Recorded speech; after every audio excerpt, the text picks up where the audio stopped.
نحمده ونصلي على رسوله الكريم فأعوذ بالله من الشيطان الرجيم بسم الله الرحمن الرحیم۔ تبلیغ کی حکمت، اس موضوع پر ہم مولانا عبدالحی صاحب کی کتاب کا مسلسل مطالعہ کر رہے ہیں۔ تبلیغ کی اہمیت اور تبلیغ کے لیے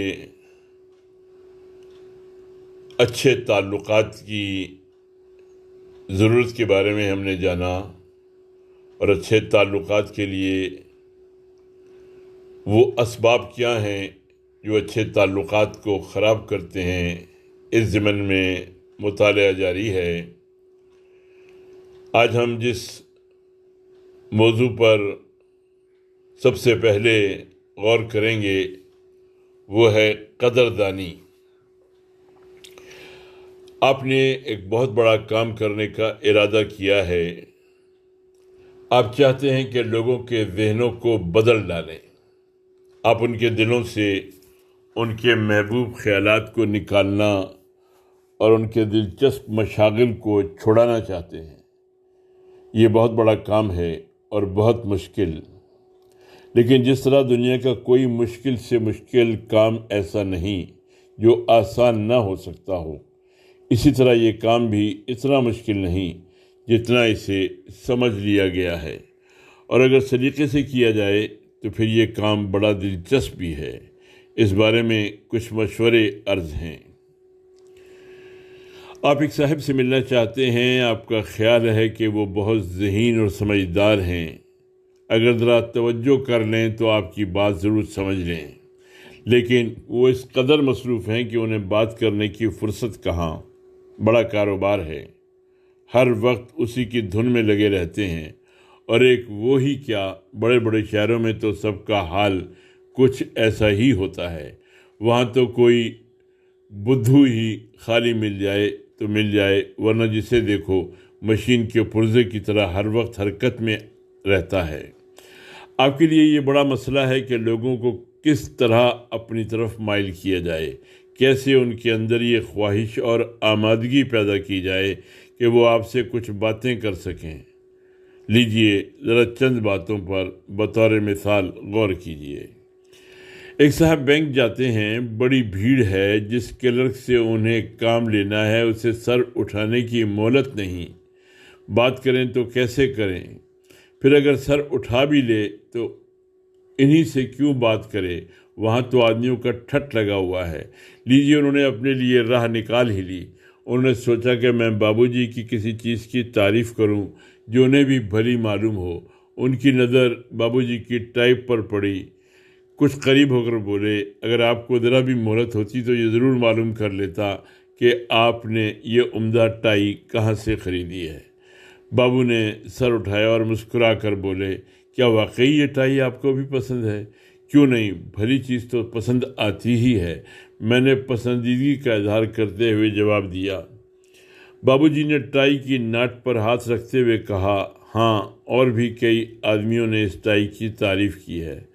بس اتنی سی بات نے بابو جی کو ان کی طرف مائل کر دیا۔ یقین جانیے بابو جی کو ان چند سیدھے سادے لفظوں سے انتہائی خوشی ہوئی ہوگی، ایسی خوشی جس نے انہیں گھنٹوں مسرور رکھا ہوگا۔ پھر کتنی سستی ہے یہ مسرت جو آپ اپنے چند مناسب لفظوں سے دوسروں کو دے سکتے ہیں۔ ذرا ان کی قیمت کا اندازہ کرنے کے لیے آپ تجربہ تو کریں۔ ایک صاحب کے پڑوس میں ایک ذہین تعلیم یافتہ نوجوان رہتے ہیں، ٹیلی فون کے محکمے میں ملازم ہیں، بظاہر اتنے مصروف ہیں کہ کبھی بات کرنے کا موقع ہی نہیں، یا تو ڈیوٹی پر ہیں یا بازار گئے ہیں، کسی وقت ملاقات ہو کیسے بات کی جائے۔ اتفاق کی بات، ایک بار ایک ضرورت سے انہیں ٹیلی فون ایکسچینج جانا پڑا۔ اس وقت انہی صاحب کی ڈیوٹی تھی۔ دونوں کانوں پر آلے لگے ہوئے نمبر پر نمبر بتا رہے ہیں۔ کیا مجال جو کسی سوال کے جواب میں ذرا بھی دیر لگے، آنن فانن جواب بھی دیتے جا رہے ہیں اور ادھر سے ادھر نمبر بھی ملا رہے ہیں۔ پھر لہجہ اتنا نرم اور میٹھا کہ جھنجھلاہٹ یا گھبراہٹ کا کوئی نام نہیں۔ انہیں موقع مل گیا، کچھ دیر تو غور سے دیکھتے رہے، پھر جو ذرا انہیں مہلت ملی تو نہایت خلوص کے ساتھ ان کے حافظے اور ان کے میٹھے لہجے کی تعریف کی۔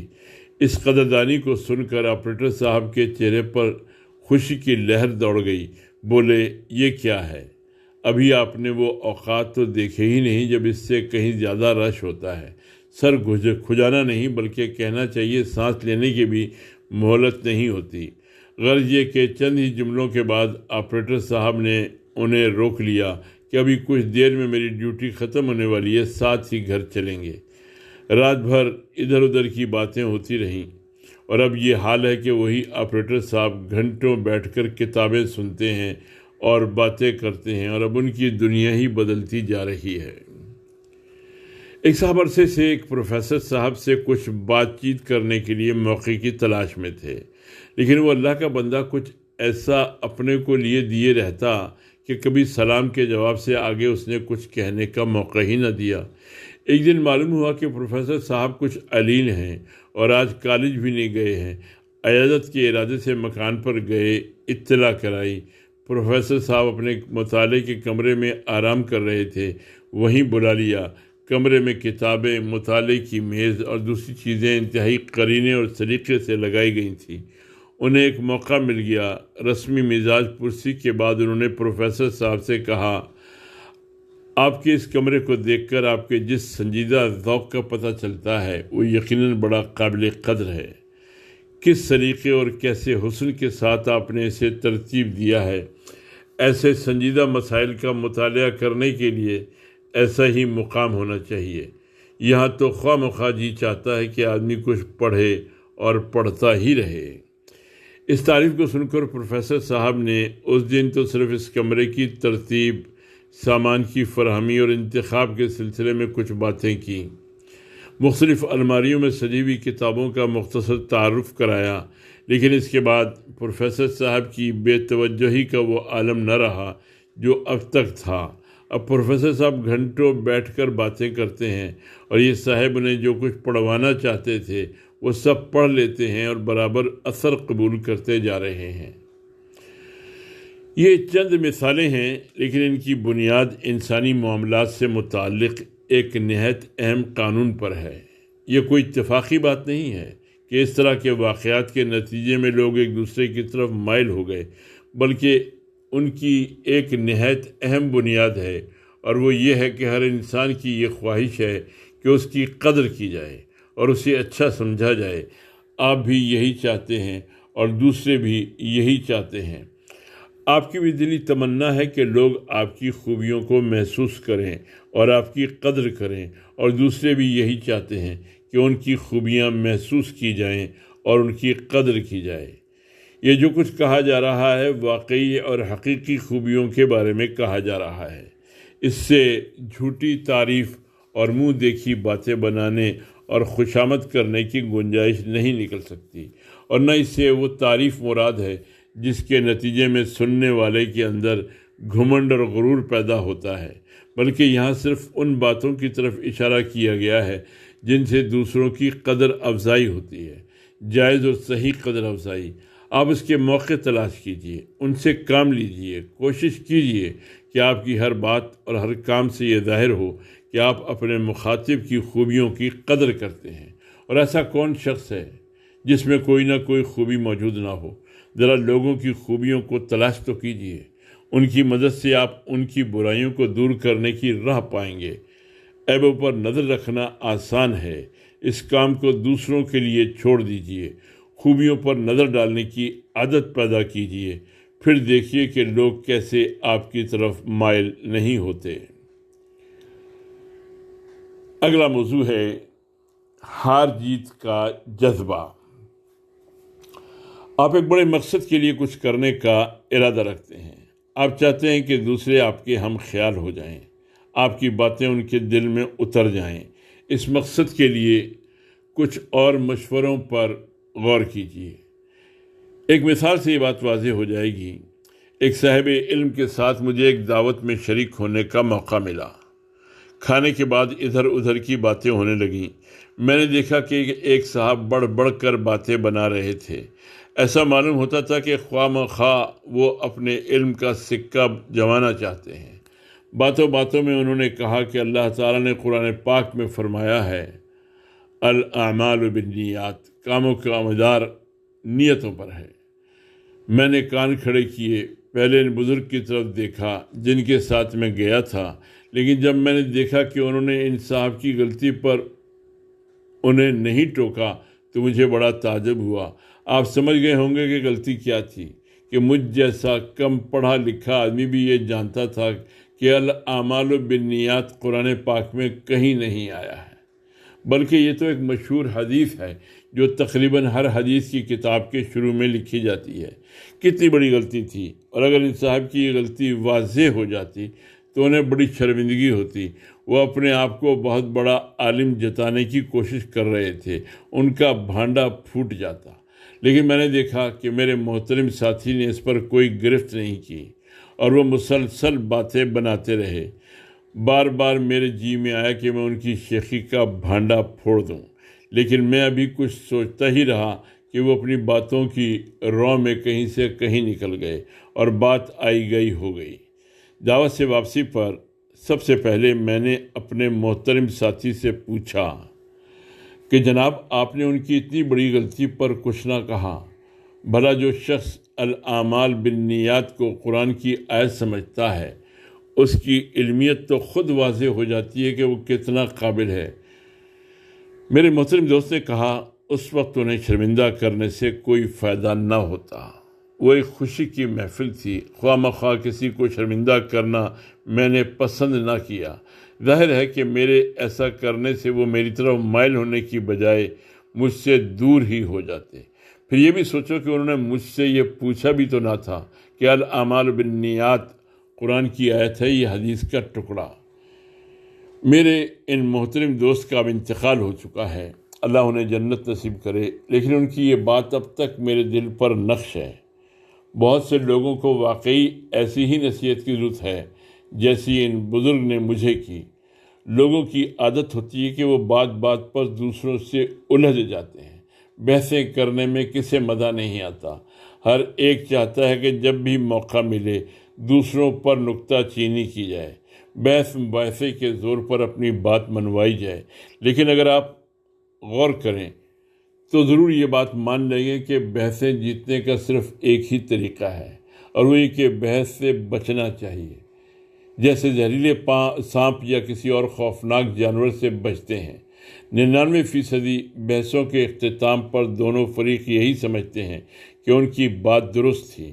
آپ کبھی بحث میں جیت نہیں سکتے، اگر ہارے تو ہارے، اور اگر جیتے تب بھی ہار گئے، کیونکہ اس صورت میں آپ نے یہی تو ثابت کیا نا کہ آپ کا مقابل بے وقوف ہے۔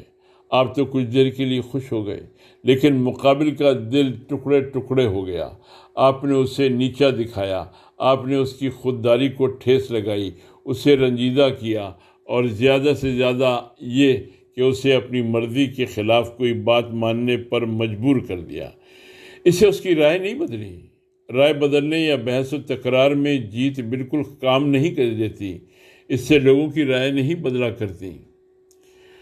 ہو سکتا ہے کہ بحث و تکرار کے نتیجے میں تھوڑی دیر کے لیے آپ کی فتح ہو جائے، لیکن اس سے نہ مخاطب کی خوشنودی حاصل ہو سکتی ہے، اور نہ اس کے دل میں آپ کی طرف سے کوئی اچھا خیال پیدا ہو سکتا ہے۔ بحث و مباحثے میں آپ کسی ان پڑھ اور جاہل کو بھی زیر نہیں کر سکتے، زیادہ سے زیادہ اسے لاجواب کر سکتے ہیں۔ پڑھے لکھوں کا تو کہنا ہی کیا، کبھی کبھی ایسا ہوتا ہے کہ واقعی آپ کی بات بالکل ٹھیک ہوتی ہے اور اتنی صاف اور واضح ہوتی ہے کہ ہر شخص کو اسے ماننا ہی چاہیے، لیکن اس کے باوجود ایک شخص نہیں مانتا، بحث و تکرار کرتا ہے، غلط سلط باتیں منہ سے نکالتا ہے، بحث طول پکڑنے لگتی ہے، بات کہیں سے کہیں پہنچ جاتی ہے، نہ سمجھانے والے کو یہ خیال رہتا ہے کہ اسے کیا کرنا ہے، اور نہ سننے والا آپے میں رہتا ہے۔ آپ کو ایسا موقع ہرگز نہ آنے دینا چاہیے، یہ اس مقصد کے لیے مضر ہے، لیکن اگر آپ کبھی اس حالت میں پھنس ہی جائیں تو اس سے نکلنے کی کوشش کریں۔ تھوڑی سی تدبیر اور عقل مندی سے کام لینے پر آپ اسے بدل سکتے ہیں۔ ایک مثال سے یہ بات سمجھیے، ایک کاروباری شخص سے ایک انکم ٹیکس آفیسر الجھ پڑا۔ وہ ایک ایسی رقم پر ٹیکس لگانا چاہتا تھا جس پر ٹیکس لگانے کی قانون میں کوئی گنجائش نہیں تھی۔ اس شخص نے ہر چند کوشش کی کہ انکم ٹیکس آفیسر بات سمجھ لے، لیکن وہ جتنا بات سمجھانے کی کوشش کرتا آفیسر اتنا ہی کٹ حجتی کرنے لگتا۔ بات بڑھنے لگی۔ تاجر نے اندازہ کر لیا کہ اب بات نے بحث کا رنگ اختیار کر لیا ہے، سمجھانے سے کچھ حاصل نہ ہوگا۔ فوراً اس نے بات کا رخ بدلنے کی کوشش کی۔ بولا، آپ کو صبح سے شام تک جس قدر اہم مسائل حل کرنا ہوتے ہیں ان کے مقابلے میں یہ معاملہ تو بالکل حقیر اور چھوٹا سا معاملہ ہے۔ قانون پر جو آپ کی نظر ہے وہ میری نہیں ہو سکتی۔ میں نے تو صرف کتاب ہی میں پڑھا ہے اور آپ کو صبح سے شام تک اس سے واسطہ پڑتا رہتا ہے۔ کتابی علم کے مقابلے میں ذاتی تجربوں کی بڑی قیمت ہے۔ اگر مجھے بھی اتنے تجربہ کرنے کا موقع ملا ہوتا تو ممکن تھا کہ میں بھی قانون کی اس دفعہ کا مطلب وہی سمجھ سکتا جو آپ سمجھ رہے ہیں۔ بظاہر الفاظ سے تو اس منشا کی تائید نہیں ہوتی جو آپ بیان فرما رہے ہیں۔ بہرحال میں اس پر غور کروں گا اور آپ بھی غور فرمائیں کہ اپنے تجربے کی روشنی میں کوئی ایسی صورت پیدا کر سکتے ہیں کہ مجھے بھی مطمئن کر دیں۔ اب اس مسئلے پر بھی کسی وقت غور ہو تو مناسب رہے گا۔ تاجر کی یہ باتیں سن کر آفیسر کچھ ٹھنڈا ہوا۔ بات کا رخ بھی بدل گیا اور آفیسر اپنی قابلیت جتانے کے لیے بہت سی ان فریبیوں کا ذکر کرنے لگا جو عام طور پر تاجروں نے اس کے ساتھ کیے تھے اور جنہیں اس نے پکڑا تھا۔ تھوڑی دیر گفتگو کے بعد دونوں کی بات چیت بالکل دوستانہ انداز میں ہونے لگی، اور جب تاجر جانے لگا تو آفیسر نے وعدہ کیا کہ میں آپ کے معاملے پر مزید غور کروں گا۔ 3 دن کے بعد جب تاجر آفیسر سے ملا تو بلا کسی بحث و تکرار کے آفیسر نے وہی بات مان لی جو وہ اس دن کسی حال میں ماننے کے لیے تیار نہیں ہو رہا تھا۔ بات یہ تھی کہ جب معاملہ بحث و تکرار میں پڑ گیا تو آفیسر کے لیے سخت دشوار تھا کہ وہ تاجر کے مقابلے میں اپنے کو کم علم جان کر ہار قبول کر لے اور یہ ثابت کر دے کہ قانون کا مطلب سمجھنے میں تاجر اس سے بہتر ہے۔ اس لیے وہ بحث کرتا رہا اور کسی طرح آمادہ نہ ہوا کہ تاجر کی بات تسلیم کر لے، لیکن جب اس کی بڑائی اور عظمت کسی دوسرے انداز سے تسلیم کر لی گئی تو اس کا وہ جذبہ ٹھنڈا پڑ گیا اور اس کا دل صحیح بات مان لینے کے لیے تیار ہو گیا۔ بالکل یہی حال آپ بہت سے صاحب علم حضرات کا پائیں گے۔ آپ ان کے سامنے ایک بات رکھیں، بات بالکل ٹھیک ہے، لیکن کیا وہ آپ کی بات مان کر آپ کے مقابلے میں اپنے کو چھوٹا اور کم علم ثابت کر دیں؟ اس پر ان کا دل کبھی آمادہ نہیں ہو سکتا۔ اب اگر آپ کوئی ایسی صورت اختیار کریں کہ ان کے احساس علم کو ٹھیس نہ لگے تو آپ اپنی بات یقیناً منوا سکتے ہیں۔ آپ کو ایک بات گرہ میں باندھ لینا چاہیے، اور وہ یہ کہ آپ ہمیشہ اس بات کی کوشش کریں کہ عالموں، دینی پیشواؤں، گاہکوں، شوہروں اور بیویوں سے آپ بحث میں ہار جایا کریں۔ اس میدان میں ہارنا ہی آپ کی جیت ہے۔ جس شخص کو دنیا میں کچھ کام کرنا ہو اس کے پاس اتنا وقت کہاں ہے کہ وہ ذرا سی بات میں جھگڑتا پھرے۔ بد کے ہوئے گھوڑے کو راستہ دے دینا ہی بہتر ہے، بمقابلہ اس کے کہ راستہ روکنے میں آپ چوٹ کھا جائیں۔ بحث میں جیتنے کی بجائے بحث سے پرہیز کرنا ہی بہتر ہے۔ اگلا موضوع ہے جذبات کا احترام۔ شاید آپ کو یہ تجربہ ہوا ہو کہ ہماری بہت سی رائیں غلط ہوتی ہیں لیکن ہم انہیں صحیح سمجھا کرتے ہیں۔ یہی حال دوسروں کا بھی ہے۔ پھر آپ ہی سوچیے کہ آپ کو کیا حق ہے کہ آپ دوسروں کی رائے کی غلطی کی بنیاد پر انہیں حقیر سمجھیں یا ان کے فیصلوں کی تردید کریں۔ آپ کو یہ اندازہ ہوا ہوگا کہ اگر کوئی شخص آپ کی رائے کو غلط کہے تو آپ کو کتنا ناگوار گزرتا ہے، حالانکہ آپ تسلیم کر چکے ہیں کہ آپ کی رائیں اکثر غلط ہوا کرتی ہیں۔ بس اسی سے یہ اندازہ کر لیجئے کہ آپ جب دوسروں کی رائےوں کو غلط کہتے ہیں تو انہیں بھی تکلیف ہوتی ہوگی، اور اس میں شبے کی بات کیا ہے؟ آپ کو اس کا تو تجربہ ہو چکا ہوگا، یقیناً انہیں تکلیف ہوتی ہے۔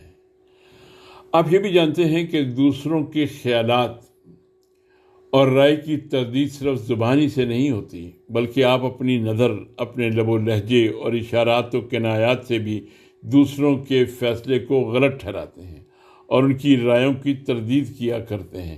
اور یہ ظاہر ہے کہ جب آپ کسی دوسرے کی رائے کو جھٹلاتے ہیں تو آپ اس کی ذہانت اور سوجھ بوجھ پر حملہ کرتے ہیں۔ اس کا مطلب یہی تو ہوتا ہے کہ وہ کم سمجھ ہے، غلط طریقے پر سوچتا ہے اور غلط نتائج نکالتا ہے۔ یہ اس کی خودداری پر براہ راست حملہ ہے۔ اس کے جواب میں وہ قدرتی طور پر آپ کا مقابلہ کرنے کے لیے تیار ہو جاتا ہے۔ اس موقع پر آپ چاہے کیسی ہی عمدہ دلیل پیش کریں اور کتنے ہی بہتر طریقے پر اس کی غلطی اس پر واضح کر دیں، وہ کبھی آسانی کے ساتھ آپ کا ہم خیال بن جانے کے لیے تیار نہ ہوگا۔ اور آپ بھی تو سوچیں کہ جب آپ اس کے جذبات کو ٹھیس لگا چکے ہیں تو وہ اپنی رائے بدلنے کے لیے کیوں تیار ہو جائے گا؟ آپ نے تو براہ راست اس کی ذہانت، خودداری اور سوجھ بوجھ پر حملہ کیا ہے۔ مخاطب کی یہ کیفیت اگر آپ کے ذہن میں رہے تو آپ اپنی بات سمجھاتے وقت کبھی ایسا انداز اختیار نہیں کریں گے کہ گویا آپ فنا بات ثابت کرنا چاہتے ہیں۔ اس کا مطلب یہ ہوتا ہے کہ آپ دوسروں کو بے وقوف سمجھتے ہیں اور آپ چاہتے ہیں کہ صرف 2-4 باتیں کہہ کر آپ دوسروں کو اپنی رائے بدلنے پر مجبور کر دیں۔ اگر آپ ایسا کریں گے تو سننے والوں کے دلوں میں مقابلے کا جذبہ پیدا ہوگا۔ لوگوں کو اپنی رائے بے حد عزیز ہوتی ہے، وہ آسانی سے اسے تبدیل کرنے پر آمادہ نہیں ہوتے۔ جب صورتحال یہ ہے تو پھر آپ اپنی راہ میں مشکلات کیوں پیدا کرتے ہیں؟ ایک ایسی فضا میں جہاں آپ کا مخاطب آپ کا مقابل بن جائے، یہ کیسے ممکن ہے کہ آپ اس کے خیالات تبدیل کر سکیں؟ آپ کی کامیابی تو اس میں ہے کہ آپ یہ کام اس طرح کریں کہ آپ کے مخاطب کو یہ محسوس بھی نہ ہونے پائے کہ آپ اس کے خیالات اور اس کی رائے بدلنے کے درپے ہیں۔ اگر آپ سے ہو سکے تو آپ ضرور دوسروں سے زیادہ عقل مند بن جائیں، لیکن ان سے ہرگز نہ کہیں کہ آپ ان سے زیادہ عقل مند ہیں یا ہونا چاہتے ہیں۔ بسا اوقات ایسا ہوگا کہ آپ دوسروں کی رائےوں کی غلطی واضح طور پر محسوس کر لیں گے۔ آپ کی کامیابی اسی میں ہے کہ آپ ایسے موقع پر مخاطب کو یہ محسوس نہ ہونے دیں کہ آپ نے اس کی رائے کے بارے میں خود کیا رائے قائم کی ہے۔ ایک صورت تو یہ ہے کہ آپ براہ راست اس پر واضح کر دیں کہ آپ مخاطب کی رائے کو غلط سمجھتے ہیں۔ ظاہر ہے کہ اس کا اثر مخاطب پر کیا پڑے گا۔ دوسری صورت یہ ہے کہ آپ اس سے کچھ اس طرح کی باتیں کہیں، مثلاً آپ کہیں ممکن ہے میرا خیال غلط ہو اور آپ ہی صحیح نتیجے پر پہنچے ہوں، لیکن کیا حرج ہے کہ ہم اس مسئلے پر پھر غور کر لیں؟ یا آپ کہیں میں تو اکثر غلطی کر جاتا ہوں، اگر میں غلطی پر ہوں تو وہ آپ یقیناً اصلاح کر دیں، آئیے ہم پھر سے اس بات پر غور کریں۔ یہ اس طرح کی اور مناسب فقرے اور جملے، ان الفاظ میں ایک جادو ہے اور انہیں منہ سے نکال کر آپ کبھی کسی مصیبت میں مبتلا نہیں ہوں گے۔ بحث کا دروازہ بند ہو جائے گا اور آپ اپنے مخاطب کو زیادہ معقول اور سلجھا ہوا شخص پائیں گے۔ ان الفاظ سے ایسی فضا بن جائے گی جس میں وہ زیادہ کھلے دل کے ساتھ آپ کی باتوں پر غور کر سکتا ہے۔ بہت ہی کم لوگ ایسے ہوتے ہیں جو دلیلوں کا وزن محسوس کرتے ہیں اور ہر بات کو منطق کی مدد سے سمجھنا چاہتے ہیں۔ اکثر لوگوں کو آپ اپنی بات کی پچ کروانے والا پائیں گے، اور یہی نہیں، ان کے اندر اور بہت سے لوگ ہوتے ہیں۔ ممکن ہے کہ کوئی آپ کے خلاف حسد میں مبتلا ہو، آپ کے متعلق شک رکھتا ہو، یا آپ سے کسی وجہ سے ڈرتا ہو، گھمنڈ کا شکار ہو، رشک کرتا ہو۔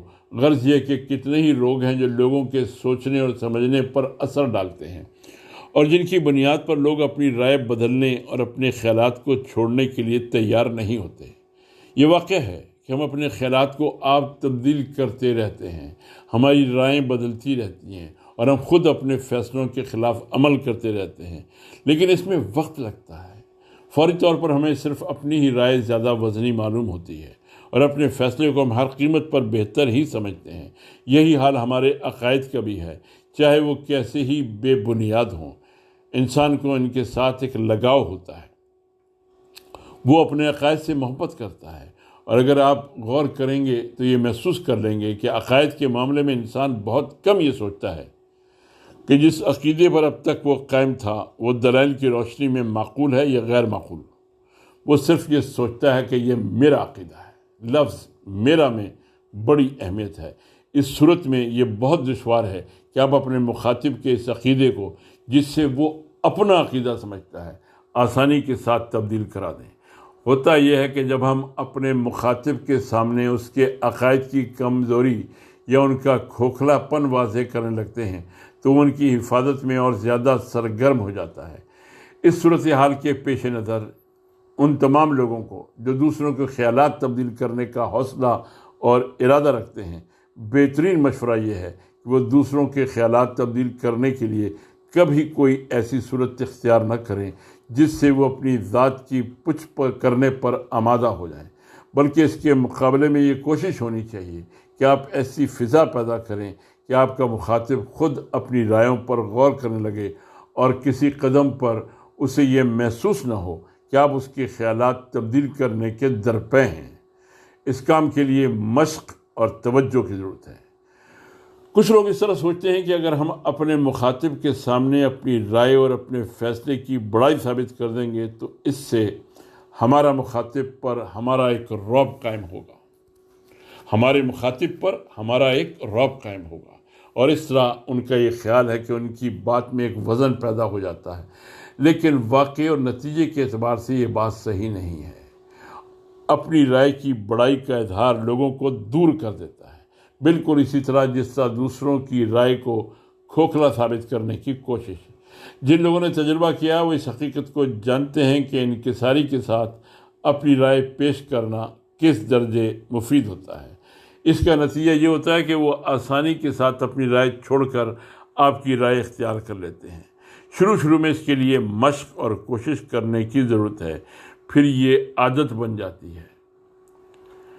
پچھلے صفحات میں جو مشورے دیے گئے ہیں ان کے سامنے آنے پر بعض لوگوں کے ذہن میں ایک سوال ابھرتا ہے، اور وہ یہ کہ کیا کسی غلط بات کو سن کر ہم اسے غلط نہ کہیں اور دوسروں کی غلط بات کی تردید نہ کریں۔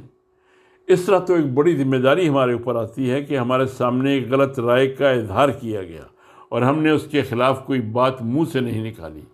یہ صحیح ہے کہ مسلمان کا وجود ہی غلطی کو مٹانے کے لیے ہے۔ اس کا تو فرض ہے کہ اگر ہو سکے تو ہاتھ سے نہیں تو کم از کم زبانی سے برائی دور کرنے کی کوشش کرے۔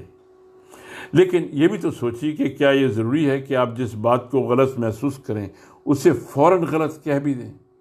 اگر ابتدائی منزل میں آپ اس غلط کو اپنے دل سے غلط سمجھیں اور ایک ایسی فضا پیدا کریں کہ آپ کا مخاطب خود ہی غلط کو غلط محسوس کر لے تو اس میں کیا حرج ہے؟ حکمت دعوت کے تقاضے کے طور پر اگر آپ غلط بات کو غلط محسوس کرتے ہوئے اپنی رائے کا اظہار نہ کریں تو اس سے آپ کو کوئی نقصان پہنچے گا نہیں۔ مثلاً آپ کا ایک غیر مسلم مخاطب پردے کے بارے میں اظہار خیال کرتا ہے، اسے عورتوں کے حق میں ظلم قرار دیتا ہے، صحت کے لیے مضر سمجھتا ہے اور نہایت حقارت کے ساتھ اسلام کے اس حکم کا مذاق اڑاتا ہے۔ آپ کے پاس پردے کے حق میں قوی دلائل ہیں اور آپ کے لیے مشکل بات نہیں ہے کہ آپ اپنے مخاطب کی رائے کو غلط ثابت کر دیں۔ لیکن اگر آپ یہ اندازہ کر لیں کہ آپ کا مخاطب اپنی رائے کے مقابلے میں آپ کی دلیلوں کو کوئی وزن دینے کے لیے تیار نہیں ہے تو یہی بہتر ہے کہ اس موقع پر آپ اپنے دلائل پیش نہ کریں، گفتگو کسی دوسرے موقع کے لیے اٹھا رکھیں۔ آپ بڑی آسانی سے یہ کہہ سکتے ہیں کہ اچھا ابھی اس مسئلے کے بارے میں ہمیں کوئی آخری فیصلہ نہیں کرنا چاہیے۔ کیا حرج ہے کہ اگر اس اہم مسئلے پر ہم ابھی غور کرتے رہیں اور پھر کسی موقع پر ایک دوسرے کو سمجھنے کی کوشش کریں؟ ہو سکتا ہے کہ آپ کے دلائل میں میرے لیے کوئی کام کی بات مل جائے۔ بہرحال ہمیں ایک دوسرے کے خیالات اور معلومات سے فائدہ اٹھانے کے لیے ہمیشہ تیار رہنا چاہیے۔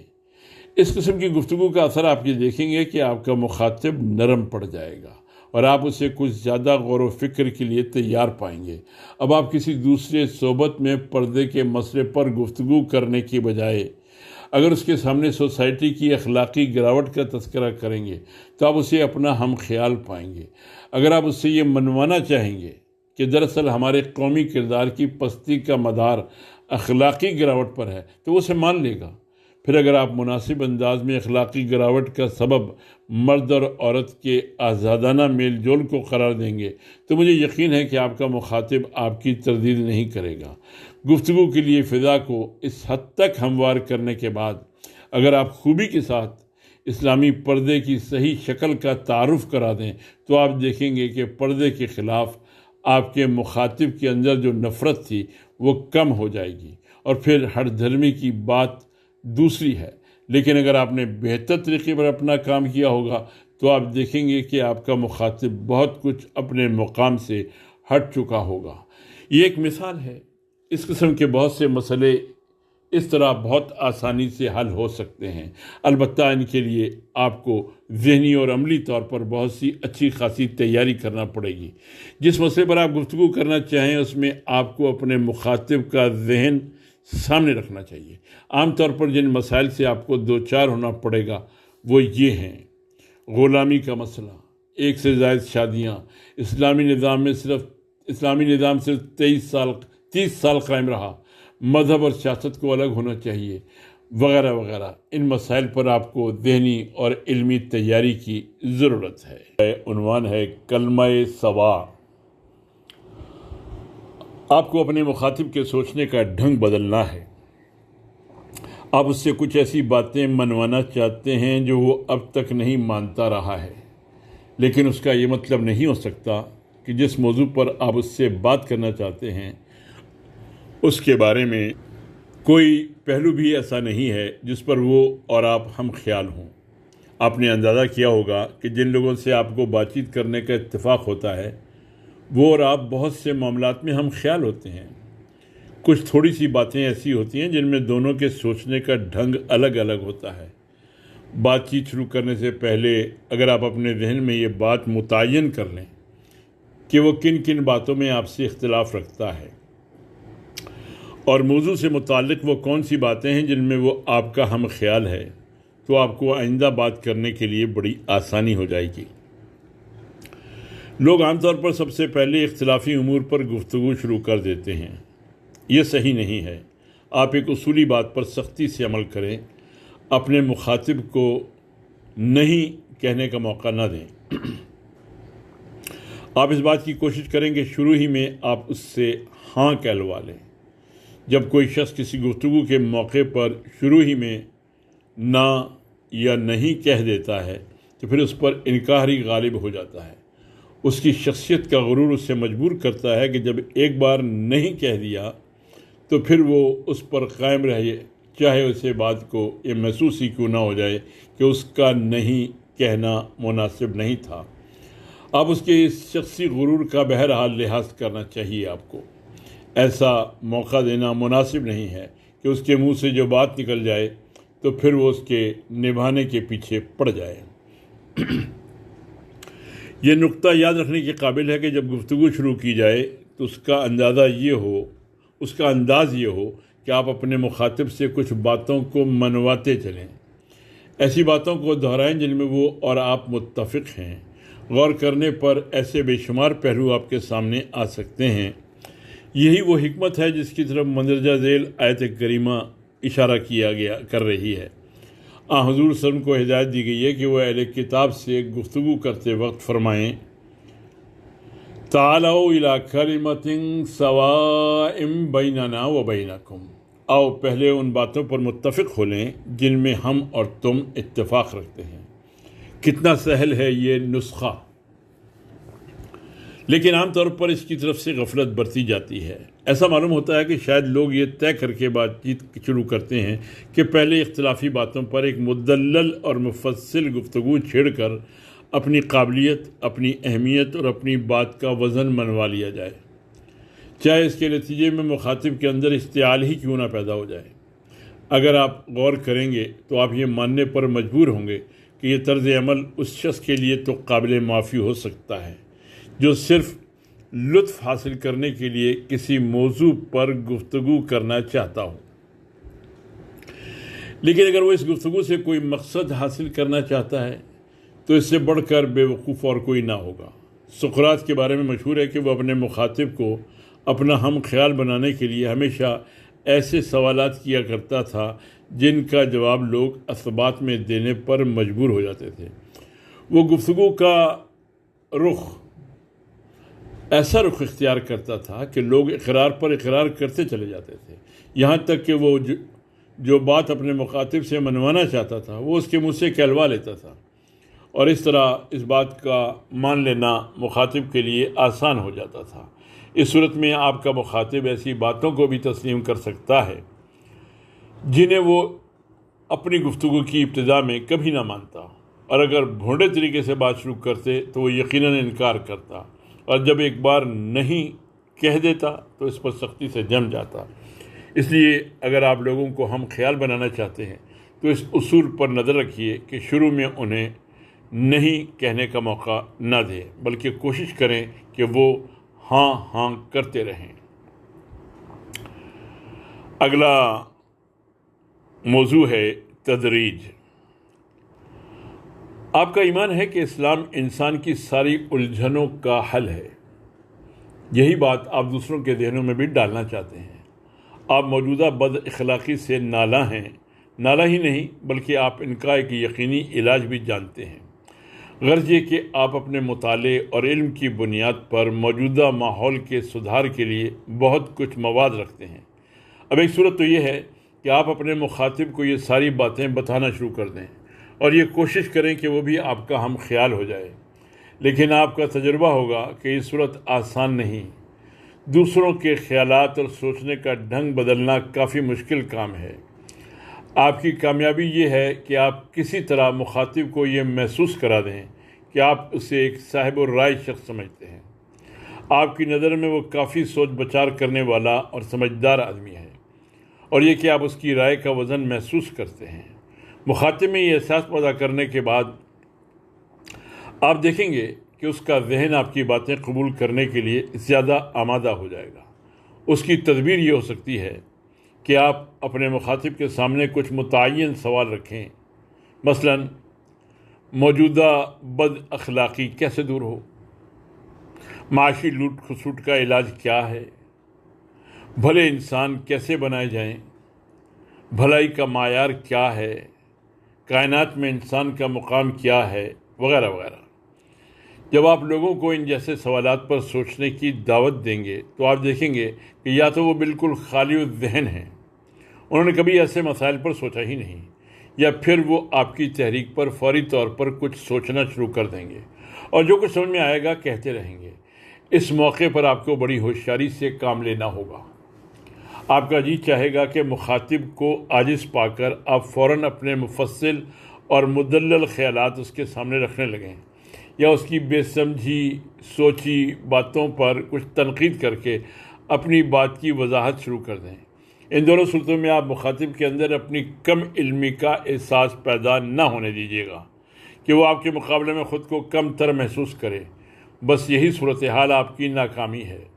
آپ کی کامیابی اس میں ہے کہ آپ مخاطب کے سامنے صحیح بات اس طرح اشاروں اور تجویزوں کی صورت میں رکھتے چلے جائیں کہ اس کا ذہن اگرچہ آپ کی بتائی ہوئی باتوں کو قبول کر رہا ہو، لیکن وہ محسوس کرتا رہے کہ جو کچھ وہ سوچ رہا ہے یا طے کر رہا ہے وہ اس کا اپنا خیال ہے اور اس کے اپنے غور و فکر کا نتیجہ ہے۔ یہاں آپ یہ کر سکتے ہیں کہ جب آپ اسے صحیح بات سے ہٹتے ہوئے پائیں تو غیر محسوس طریقے پر اسے صحیح موڑ پر لے آئیں، اور اگر آپ یہ دیکھیں کہ وہ ابھی پوری بات ماننے کے لیے تیار نہیں ہے، صرف اس کا کچھ جز ماننے لے رہا ہے، تو آپ اسے کافی سمجھیں اور آپ اسی صحبت میں پوری بات اس کے ذہن میں اتارنے کی کوشش نہ کریں۔ کسی دوسرے موقع پر آپ باقی حصے کو آسانی کے ساتھ اس کے ذہن میں اتار سکتے ہیں۔ ہاں، ایک بات کا خیال ضرور رہے کہ صحیح بات کا جتنا حصہ آپ کا مخاطب قبول کر لے، اس کے بارے میں آپ یہ ضرور اسے محسوس کرائیں کہ یہ خیال اسی کا ہے اور جو کچھ سوچا ہے اس نے خود سوچا ہے اور کتنا صحیح سوچا ہے۔ اس طرح آپ کی آئندہ منزلیں زیادہ آسان ہو جائیں گی۔ جو لوگ اپنے مخاطب کے بارے میں محسوس نہیں کرتے کہ وہ کس ماحول سے متاثر ہو رہا ہے اور اس کے نتیجے میں اس کے ساتھ کیا سلوک کرنا چاہیے، وہ اکثر اپنے مخاطبوں سے مایوس ہو جاتے ہیں۔ کامیاب شخص وہی ہے جو مخاطب سے بات چیت کرتے وقت اسے اس بات کی پوری رعایت دیتا ہو کہ وہ کس ماحول سے نکل کر آیا ہے۔ ذرا سوچنے کی بات ہے، اگر آپ گائے کی پوجا نہیں کرتے، سانپوں کو مقدس اور متبرک نہیں مانتے، پیپل کے پیڑ سے مرادیں مانگنے کے لیے کچے دھاگے نہیں لپیٹتے، مزاروں کے چکر نہیں لگاتے، تو کیا آپ کا اپنا کمال ہے؟ ہو سکتا ہے کہ بات صرف اتنی ہو کہ آپ نے اس ماحول میں آنکھیں نہیں کھولیں جس میں یہ سارے کام ہوتے ہیں۔ کتنے لوگ ہیں جو اپنی عقل اور اپنی غور و فکر کے نتیجے میں اس قسم کی فضول باتوں کو چھوڑ دیتے ہیں۔ اکثر یہی ہوتا ہے کہ وہ جس ماحول میں پلے اور بڑھے ہیں وہاں چونکہ اس قسم کے کام نہیں ہوتے، لہذا وہ بھی اس قسم کے کاموں سے دور رہتے ہیں۔ اگر آپ کا مخاطب اس قسم کی کسی الجھن میں مبتلا ہے تو صرف اس لیے کہ اس نے اپنے ماحول کا اثر قبول کیا ہے، آپ کو اسے اس بارے میں کچھ نہ کچھ رعایت دینا ہی چاہیے۔ ایسے لوگ آپ کو شاید ہی ملیں جنہوں نے اپنے غور و فکر کے نتیجے میں ان چیزوں کو قبول کیا ہو جنہیں آپ ذہنوں سے نکالنا چاہتے ہیں۔ آپ کہیں گے کہ جو لوگ خدا اور آخرت کا انکار کرتے ہیں وہ تو یہی کہتے ہیں کہ وہ غور و فکر کے بعد اس نتیجے پر پہنچے ہیں۔ ہو سکتا ہے کہ کسی درجے میں آپ کی یہ بات صحیح ہو، لیکن اس قسم کے بہت سے لوگ آپ کو ایسے ملیں گے جنہوں نے واقعتاً کچھ بھی سوچ بچار نہیں کیا ہے، بلکہ سچ تو یہ ہے کہ وہ یا زمانے کی عام روش سے متاثر ہوئے ہیں یا کچھ ایسی صحبتوں کا اثر قبول کیا ہے جہاں غور و فکر اور سنجیدگی سرے سے موجود نہیں ہوتی۔ مذہب کے غلط تصورات اور غلط عملی شکلیں ان کے سامنے آئی ہیں اور انہوں نے اسی سے اثر قبول کر لیا ہے۔ ایسے تمام لوگوں کو سب سے پہلے سنجیدہ غور و فکر کے لیے تیار کرنا ہی سب سے بڑی کامیابی ہے، اور یہ بات کچھ محنت ہی سے حاصل ہوتی ہے۔ ایک بات کا خیال اور رکھیے، منطق اور دلیل سے آپ لوگوں کو خاموش کر سکتے ہیں، لیکن کسی چیز کے قبول کرنے پر آمادہ کرنا یا ان کے اندر کسی بات کے چھوڑ دینے کی قوت پیدا کرنا، یہ کام منطق اور دلیل کا نہیں ہے بلکہ جذبات کا ہے۔ جذبات کو اپیل کر کے آپ لوگوں سے بڑا کام کرا سکتے ہیں۔ یہ جذبات ہی تو ہیں جو انسان سے وہ سارے کام کرا لیتے ہیں جنہیں انسان خود منطق اور دلیل کی روشنی میں غلط سمجھتا ہے۔ اس ڈاکو کو آپ کیا کہیں گے جو ایک طرف تو رات دن قتل و غارت میں مصروف رہتا ہے، لیکن جو کچھ لوٹ کر لاتا ہے اس سے غریب کسانوں کی مدد کرتا ہے اور اپنا سب کچھ غریبوں اور محتاجوں میں بانٹ دیتا ہے؟ اصل بات یہ ہے کہ اس شخص میں دوسروں کی مدد کرنے کا جذبہ موجود ہے اور وہ اس بات کو پسند کرتا ہے کہ لوگ اسے انسانیت کا ہمدرد سمجھیں۔ اس جذبے کی تسکین کے لیے وہ ایسے کام پر آمادہ ہو گیا ہے جسے وہ خود دلیلوں کی روشنی میں صحیح نہیں سمجھتا۔ اس مثال کو سامنے رکھنے اور اس پر غور کرنے سے ہمیں یہ بات ملتی ہے کہ لوگوں کو کسی کام پر آمادہ کرنے کے لیے دلیل سے کہیں زیادہ جذبات سے کام لینا مفید ہوتا ہے۔ آپ کوشش کریں کہ اپنے مخاطب کے بلند احساسات سے اپیل کریں، مثلاً اس کی ذہانت، اس کی نیکی، خیر پسندی، خدمت خلق، ہمدردی اور سیرت و کردار کی پختگی وغیرہ۔ وما علینا الا البلاغ۔ اللہ تعالی ہم کو ان تدابیر پر عمل کر کے تبلیغ کا حق ادا کرنے کی توفیق عطا فرمائے۔ وآخر دعوانا ان الحمد للہ رب العالمین۔